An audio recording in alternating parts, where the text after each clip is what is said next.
optimistic prediction that the king's right-hand man refuses to believe it. And he even is sarcastic as he belittles the message, and he says, even if it should pour rain out of heaven, there'll be no relief for tomorrow. But I've got to ask you a question. Whose report are we going to believe? We believe the report of the Lord. There's always pessimists, isn't there? I mean, if you look at this situation, he's saying that if there's famine in the land, even if it rained, by the time the seed gets put in the ground, by the time the rain comes, there's got to have to be growth, there's going to have to be something to take place. You'll never be able to get a harvest for months to come, and our situation is dire. No way in heaven could God do something tomorrow. No. Pest control. But as punishment for his unbelief, Elisha predicts that this officer will not live to enjoy the deliverance that God's going to bring. You'll see it, but you won't taste of it, he says. It is easy for people to believe if some indication is given how it's going to be accomplished. But the Hebrews 11:1 says, faith is the evidence of things not seen. And you know what? We should never be concerned about how God's going to do things. We simply need to trust Him that He's going to give and believe the fact that He gave us His promise. Amen? Amen. And in our relationship with God, we are to believe in His promises and sit back and leave the details and the methods and the timing to Him. Yes. There is a tomorrow for the people of God. There is a tomorrow for the people of God. You read in verse 3 and 4, there are lepers sitting outside the gate. One rabbi identifies them as Gehazi. You know, the hapless servant of Elisha and his 3 sons. You remember who they are. Gehazi was the man that was the servant of Elisha. Remember Naaman, who had come and he had leprosy. And Elijah didn't even give him the time of day to go and see him. He just simply told him, go wash in the river. First, Naaman was upset. And even the river that he told him to go wash in, he says, yeah, at least he could have told me to go wash in a good river. You know, there's something about the man of God, Elisha. He wanted him to not be viewing him as his supply. He wanted him to see God as his answer. Because even when Naaman was healed, he comes back after that to Elijah and he wants to be able to give him some gifts for the healing. And he says, no, I won't have any of it. Go your way. But Gehazi was one of his servants, you know, and he's thinking, we could take advantage of this situation a little bit, you know. And Elijah doesn't want to have anything, but I sure wouldn't mind having a few things. And so he kind of chases him down the road a little bit. And he says, oh, Naaman says to Gehazi, did you forget something? And he says, oh, you know, just come to my mind. We got some people visiting. And we could use some clothing. We could use a few things. So he gives it to him. He goes and hides this stuff, goes back to his master, and he says, where'd you go? Oh, nowhere. It's kind of like teenage kids, huh? Where you been? Don't know. We're out. Where'd you go? Nowhere. Who'd you see? Don't know. You know, it's like all of a sudden he plays this thing, but then Elijah turns to him and he says, you know what? The same thing that Naaman had, you're going to have, you and your family. Gets cursed with leprosy. But here we find these men, which the rabbis identify as Gehazi and his sons. 3 sons. You could say they were between a rock and a hard place, couldn't you? Here are these men sitting in front of the gate of Samaria.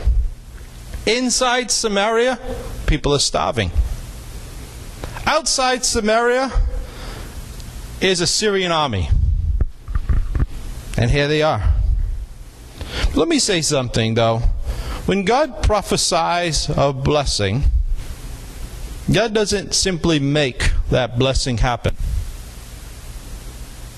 It's how we respond to that prophecy that makes it happen.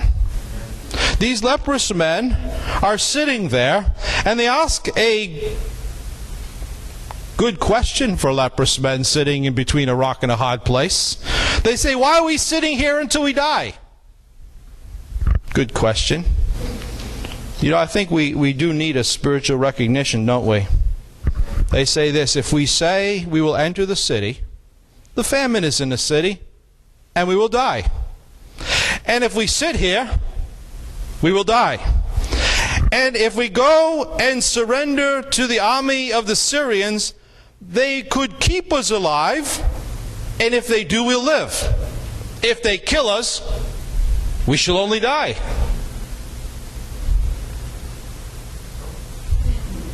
If we sit here, we die. If we go in the city, we die. If we do nothing, we die. If we go to the Syrian camp, we might live, or we could only die. Tomorrow cannot become today until there's some movement. You really didn't hear to me. Only this side heard me. I'm going to go talk to this side over here. Tomorrow cannot become today unless there's some movement. Here these lepers are saying, sitting is dying, staying is decaying, resting is rusting, sulking is sabotage. It's time to walk. God's tomorrow can only be sabotaged by you. And you alone. We limit God ourselves. Where there is no thirst, God promises no water. Where there is no hunger, God promises no food. God responds to movement. In John chapter 5, in the first 15 verses, is a story of a man that's been lying beside the pool at Bethsaida for 38 years. 38 years he's lying there, and when Jesus come by, what he's doing is he's confessing, there's been no one to help me. The sick, the blind, the lame, the paralyzed, they're all waiting too, along with him by this pool. They had this idea that sometime the angel comes and stirs the water. If they can only somehow get in the water, they would be healed. But his confession is, there's no one to help me get in. In fact, by the time I would get in, somebody else gets in. I'm still lying here. But Jesus asked him a question, which is a good question to ask. Do you want to be made well?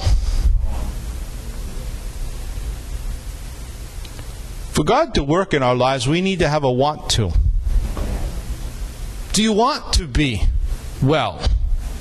And then he simply commands him. He doesn't take him and put him in the water. He just says, get up. Rise, take up your bed and walk. In verse 8 and 9 it says, immediately the man was made well, took up his bed and walked. These 4 lepers decided to take a walk. They decided to make a commitment. They rose and they made a movement. What they said is, why sit here till we die? Get up.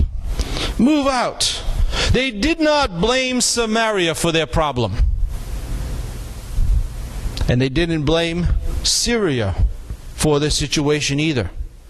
We need a spiritual recognition of where we are in our life, but we also need a spiritual response, and we need to have the gift of God stirred up in us.